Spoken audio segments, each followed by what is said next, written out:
Salón Náutico Internacional de Sevilla patrocina este espacio. Bienvenidos como cada semana a un nuevo programa de Atando Cabos. Hoy ponemos rumbo hacia el Golfo de Roses para ver competir a la élite mundial del windsurf masculino. En A los Cuatro Vientos charlaremos con Carmen Pérez sobre la primera edición del Salón Náutico Internacional de Sevilla. Aprenderemos cómo parar un barco en medio del mar y cerraremos el programa a bordo del Sirius Sexto, donde charlaremos con Jorge Fletes.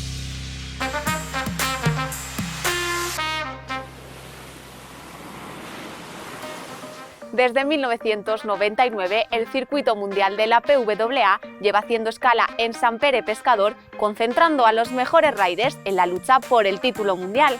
Combinan la disciplina reina del windsurf, el slalom, con lo que para muchos es ya el futuro de la vela, el foil. Arrancamos a todo trapo con los windsurfistas más rápidos del mundo.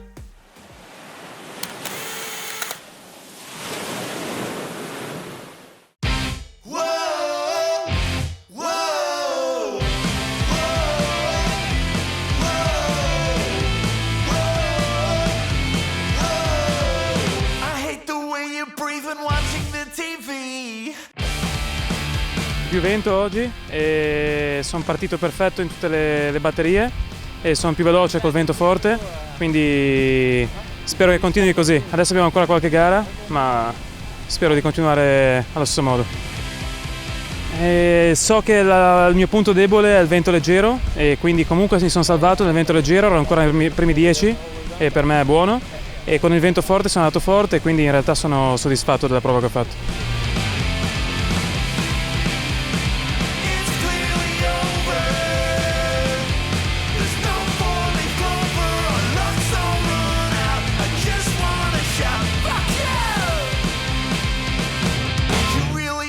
Friends, you're always talking down. You said the clothes I wear, I got it lost and found. You're sick and tired of how I live my life. Neither one of us is getting out alive.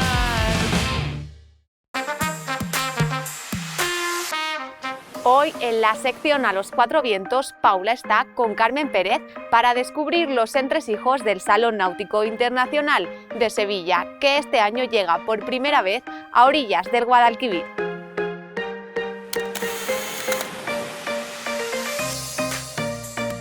Hoy ha venido a visitarnos en la sección de A los Cuatro Vientos Carmen Pérez, que es socia del Salón Náutico Internacional de Sevilla.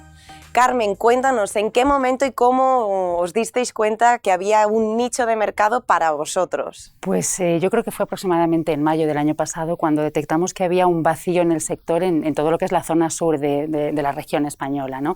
Teniendo en cuenta que este año tenemos la conmemoración del 5º centenario de la primera vuelta al mundo de Magallanes y Elcano, nos pareció un marco incomparable para celebrar este primer Salón Náutico de Sevilla. Y además tenéis el lema que es la milla 1 del mundo. Exacto, porque muy cerquita del Muelle de las Delicias, que es donde vamos a celebrar el Salón Náutico, es donde se encuentra esa milla 1 del mundo, desde la cual partió esa primera circunnavegación. Claro, es como una inauguración con una historia perfecta y que a ver si tiene mucho lanzamiento, porque cuéntanos un poco cuál es vuestra idea. Nuestra idea es hacer un salón que se acerque no solamente al profesional del sector, que por supuesto va a tener su cabida. Vamos a tener una zona de exposición comercial con unas jaimas acondicionadas, que es un detalle muy importante teniendo en cuenta que el salón se celebra del 25 al 30 de junio. Claro. Vamos además a, en paralelo, organizar una escuela de mar para niños, en la cual pues, se van a abordar lo que es el mundo del mar y la navegación desde distintos aspectos. Vamos a organizar conferencias por parte de Salvamento, de la Armada. ¿Podemos decir que el elemento diferenciador respecto a otros salones es cómo vosotros tratáis al visitante? Por supuesto, porque consideramos que, desde luego, sin menospreciar al expositor, que es el alma del salón, el visitante no lo es menos, sobre todo porque es el presente y el futuro del sector, con lo cual el visitante, tanto el visitante adulto como al pequeño, que es al que consideramos que hay que ir educando en el mundo de la navegación. Hay que engancharle. Efectivamente, creo que tenemos que cuidarlo y mimarlo, ¿no? Y en qué entorno mejor que en Sevilla. Claro, Claro, Sevilla es un punto muy importante. ¿Por qué escogisteis Sevilla? Lo escogimos precisamente por esa importancia y relevancia histórica que tuvo y que sigue teniendo Sevilla en esa conmemoración del 5º centenario.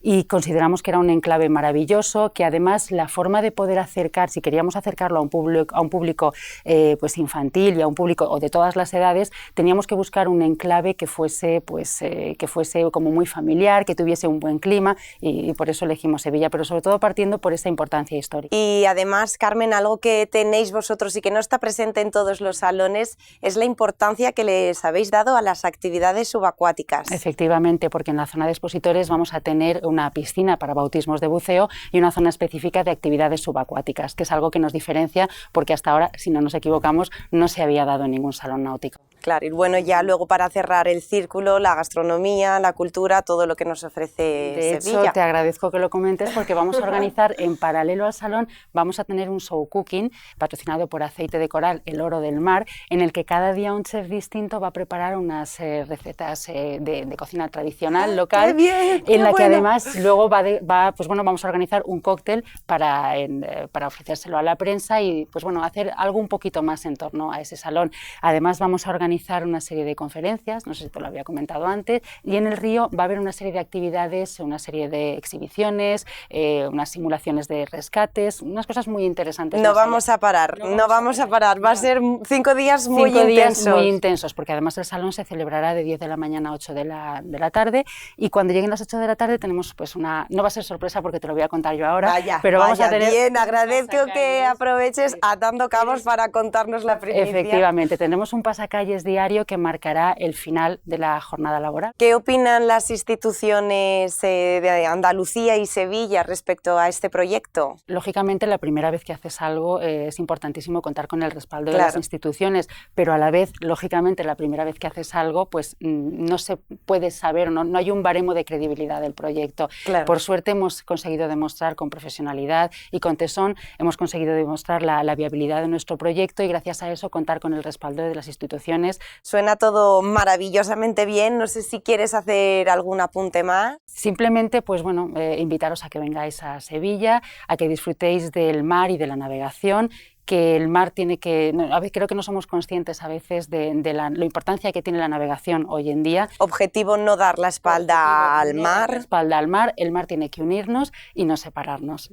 Perfecto, pues Salón Náutico Internacional de Sevilla, Salón Náutico Internacional de Sevilla, Salón Náutico Internacional de Sevilla del 25 al 30 de junio.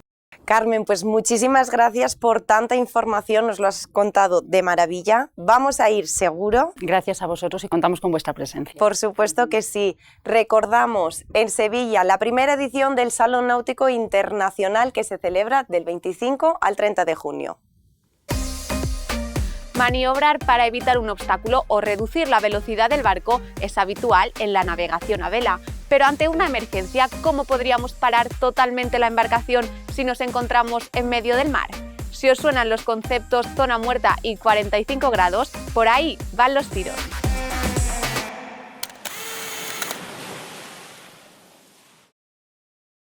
Nuestro motor es el trapo y la gasolina el viento.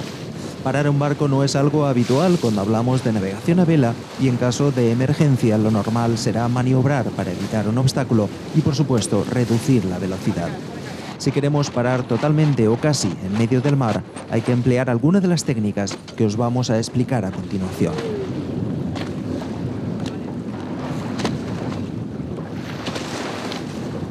Reducir la velocidad cuando navegamos, sobre todo con rumbos cerrados, es fácil. No tenemos más que amollar las escotas, que nos sirven a la vez de acelerador y de frenos para que las velas dejen escapar el viento y el barco vaya más lento. En rumbos portantes, sobre todo si vamos de empopada, será más difícil, ya que las escotas las llevamos totalmente largadas y la mayoría del foque están abiertos a tope. Lo único que podremos hacer es cambiar el rumbo para intentar reducir nuestro empuje. Veamos la solución en este gráfico. Si queremos parar, lo único que podemos hacer es buscar que nuestro barco se quede aproado al viento. ¿Recordáis esa zona muerta de 45 grados en la que el barco no puede avanzar? Pues ahí está la solución. En un barco de competición como puede ser la Copa América, la zona, la zona muerta se reduce hasta 32, 33 grados más o menos. En un barco más de crucero es más amplia y bueno, esa zona, al no funcionar el barco, se usa cuando estás interesado en parar, te vas al viento y simplemente el barco para. Desde cualquier rumbo lo que tendremos que hacer es ir orzando, es decir, haciendo girar la dirección de nuestra proa hacia el viento. Si partimos de través, habrá primero que pasar a la ceñida y luego ir orzando más. Ya sabéis, tendremos que echar la caña del timón hacia sotavento, el lado contrario del viento, e ir cerrando gradualmente las velas. Una vez superemos el ángulo de los 45 grados, el barco dejará de navegar y pondremos el timón a la vía. El flameo de una vela es más o menos lo que pasa con una bandera. El viento le entra de frente y flamea, entonces no porta, el barco no funciona, aparte se estropea, o sea, la vela no está diseñada para esto, hace ruido también, bastante molesto, y bueno, el barco para, las velas no portan cuando flamean. Además, si no estamos amarrados a un punto fijo, es una forma de parar muy inestable, porque el barco, después de pararse, empezará a navegar marcha atrás.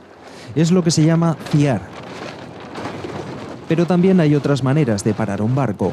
La segunda, seguro que por lo menos el nombre os suena. Es lo que se llama estar al pairo. Para detenerse con esta técnica, lo que hacemos es comenzar navegando entre el través y la dirección del viento. El patrón mantiene el rumbo y se sueltan las escotas tanto de mayor como de foque totalmente, dejando flamear las velas. El barco va perdiendo velocidad. Cuando está casi parado, se echa la caña del timón suavemente a sotavento y se mantiene así. El barco quedará parado, con las velas flameando. Hay que tener un poco de cuidado porque el barco se desplaza hacia atrás en sentido del viento, hacia sotavento un poco, entonces nada, un poco de cuidado por si tienes a alguien detrás que no lo ves y ya está. Aún hay una tercera manera de detener nuestro velero, que se llama situarlo a la capa. Partimos de la posición anterior, al pairo, y el patrón mantiene el timón a sotavento. El que se encarga de manejar la escota de foque, lo que hace ahora para conseguir esta posición es soltar la escota de su mordaza y cazarla del otro lado, el de barlovento. Es lo que se dice la contraescota, y lo que obtenemos es poner el foque a la contra. Esto hace que el barco arribe y caiga ligeramente, es decir, que la proa se aleje del viento. El timonel se encarga de cazar por su parte la escota de la mayor hasta que deje de flamear. Su resultado es que el barco ahora orzará un poco y adoptará finalmente una posición estable.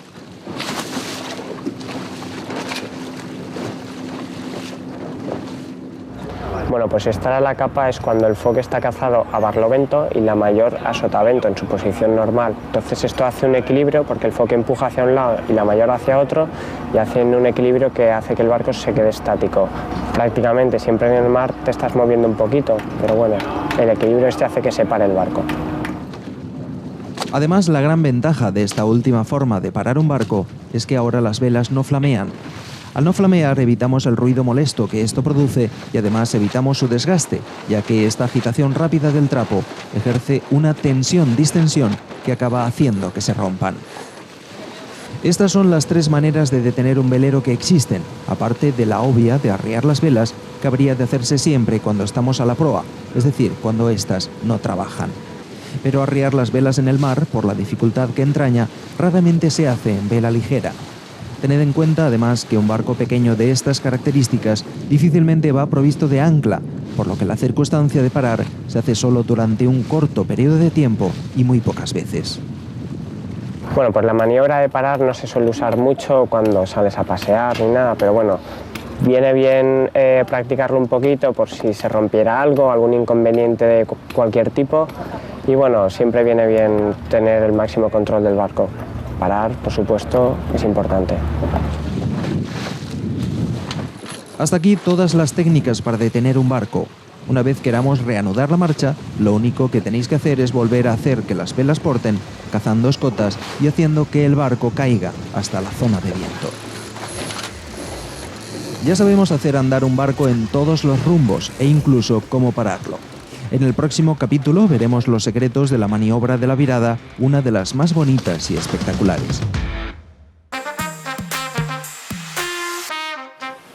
El As de Guía de hoy tiene un protagonista de los de mar de toda la vida. Ya muchos os sonará el nombre de Jorge Fletes. Empezó a navegar muy joven y pronto se convirtió en su gran afición. Gracias a su padre vivió de cerca el ambiente marino, lo que le llevó a ingresar en la Escuela Naval. Actualmente ya es capitán de navío y lleva 4 años como patrón del TP-52 de la Armada Española. Y así, combinando sus dos pasiones, nos ha invitado a charlar con él, ya que naveguemos a bordo del Sirius VI.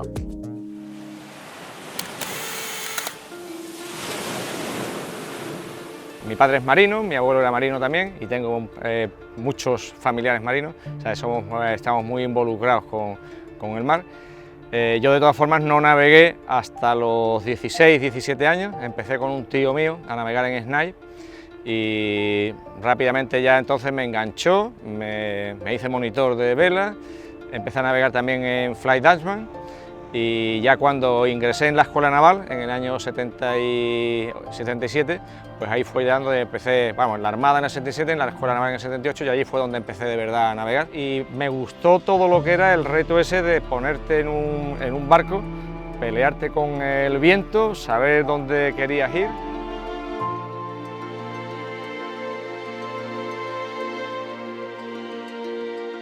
Cuando tienes un día de esos malos, pues terminas el día y dices, bueno, pues hoy he podido con el barco a pesar de todo lo que ha pasado y cuando es un día bueno, pues entonces lo disfruto también muchísimo, o sea que ahí fue donde un poco me enganché y eso estando en Cádiz pues es casi obligatorio el estar metido, aunque yo nací en San Fernando y viví casi siempre en San Fernando, pero eso, el estar en Cádiz pues me facilitó muchas cosas.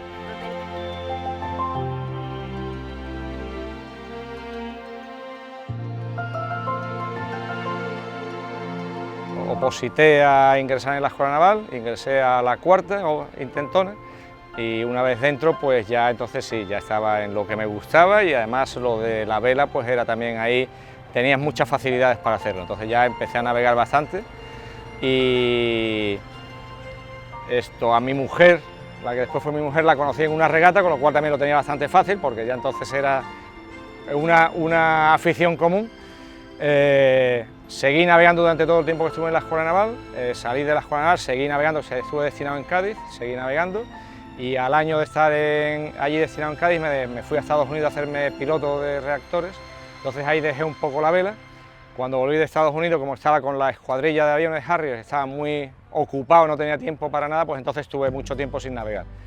Y cuando mi hija, la mayor, empezó a poder navegar, me coincidió que estaba en Palamos mandando un patrullero. Entonces ella quiso empezar a navegar, me metí yo también ya a ayudar para navegar, ya volví a ser monitor de vela, mis 3 hijos mayores pues les enseñé yo a navegar y ya me fui metiendo mucho. Para estar a nivel alto no tenía tiempo, entonces lo que me metí fue en la parte técnica, me hice medidor de cruceros y entonces estuve en muchas regatas participando como comité de regata en medición. Estuve así durante mucho tiempo y ya el salto definitivo fue después de haber estado destinado en Alemania, pasé por Madrid 1 año, volví a Cádiz y coincidió que un primo mío, que era el patrón del Sirius V, me había enganchado para salir en alguna regata y él le destinaron de segundo comandante de un buque, entonces tenía que dejar el barco, me dijo que sí, a mí me gustaría hacerme cargo del Sirius V, me metí, eso fue en el 2012, y entonces estuve de 2012 al 2014, estuve con el Sirius V, que era un FAR 50, lo pasé muy bien, y coincidió cuando el príncipe Felipe pasó a ser el rey, el TP-52, que era IFOS hasta entonces, decidieron que no iba a ser el barco en el que iba a navegar una vez que ya era rey y entonces pues tuve la suerte de que me dijeron que se quedase en Cádiz y me lo asignaron y bueno, pues entonces estoy con el Sirius VI.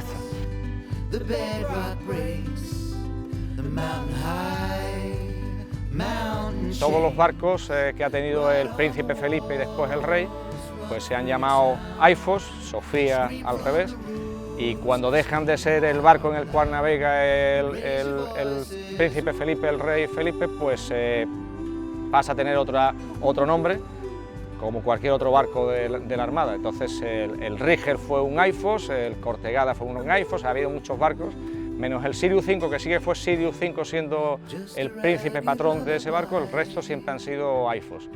Y este, pues cuando dejó, pues eso coincidió que habíamos ido el Sirius V, teníamos muchas cosas del Sirius, pues para mantener el material, dijimos, a ver si podemos seguir manteniendo el Sirius, y dijimos, bueno, y además coincide que Felipe VI y Sirius VI, pues venga, a ver. Y nos lo aprobaron y entonces le pusieron, el nombre fue ese, el que le pusieron Sirius VI.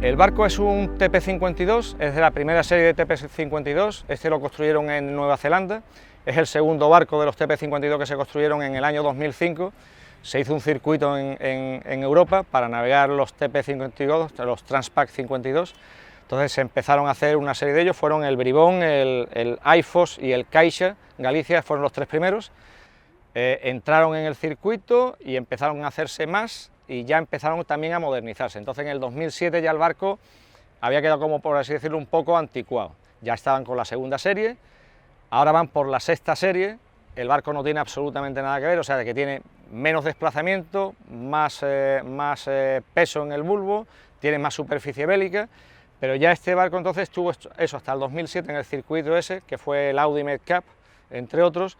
Ahí estuvo durante las tres primeras temporadas, después pasó a tener, en aquel momento en España lo que había era el rating RI, el sistema de clasificación RI, entonces este pasó a RI. Este barco ha sido el único que en la Copa del Rey ha ganado todas las mangas en una regata, hubo 9 mangas y ganó las 9 mangas, la única vez que ha pasado eso, o sea que es un barco que se le sacó mucho provecho en aquel momento. La innovación principal que se hizo en aquel momento fue que se le quitó el tangón y se le puso botalón. El barco pesa 7.500 kilos, de los cuales 4.500 están en el bulbo, a 3 metros de profundidad, o sea que te da un paradrizante muy grande, y las velas entonces pueden ser mucho mayores que en cualquier otro barco, entonces la relación que tiene de desplazamiento con las velas es pequeño relativamente, o la relación de vela con el desplazamiento es muy grande, entonces consigues con eso mucha velocidad. El espía asimétrico que lleva este barco puede llegar, o sea, el más grande que tenemos son 275 metros cuadrados. Si tú te fijas, los barcos antes tenían unas popas muy cerradas, muy alargadas, eran los diseños York que se llamaban.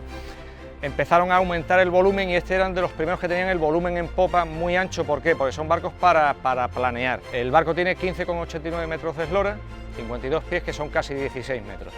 De manga tiene 4,2, de calado tiene 3,19, 3,20 y eso, y tiene 7.500 kilos de desplazamiento.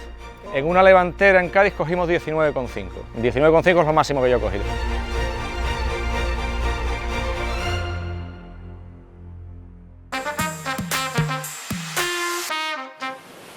Y para finalizar nos vamos hasta Alicante, donde la Federación de Vela de la Comunidad Valenciana ha celebrado su tradicional gala Un Mar de Campeones. Allí los mejores regatistas autonómicos han sido reconocidos por sus logros en competiciones nacionales e internacionales. Estad atentos, que seguro que muchas caras os son conocidas. Es la culminación del esfuerzo de todo un año de trabajo de los regatistas de nuestra comunidad.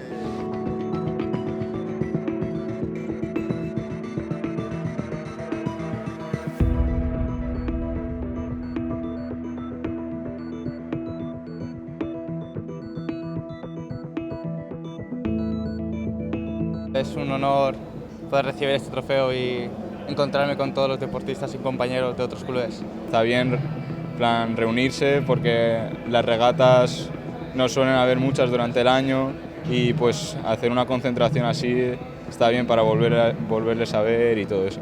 Nos reunimos todos de diferentes modalidades también, no solo kite, sino vela, muchas modalidades, mola mucho porque ves a toda la gente de alrededor de la Comunidad Valenciana. Me dan fuerzas para seguir y me gusta que me recompensen por lo que he hecho. Además, en este acto se entregó una insignia de plata a aquellas personas que con su compromiso y dedicación han aportado mucho a la Federación. Ejemplo de ello, Amparo Cardona, Manuel Cabrera o el actual director general de Deportes de la Comunitat Valenciana, Josep Miquel Moya. És el moment de culminació d'un any en el que es realitzen els reconeixements a la gent que ha destacat d'alguna manera en cadascuna de les modalitats, però al mateix temps també un reconeixement a la resta, als qui no ho han estat, per la circumstància que siga, però que tenen aquesta estima per la mar.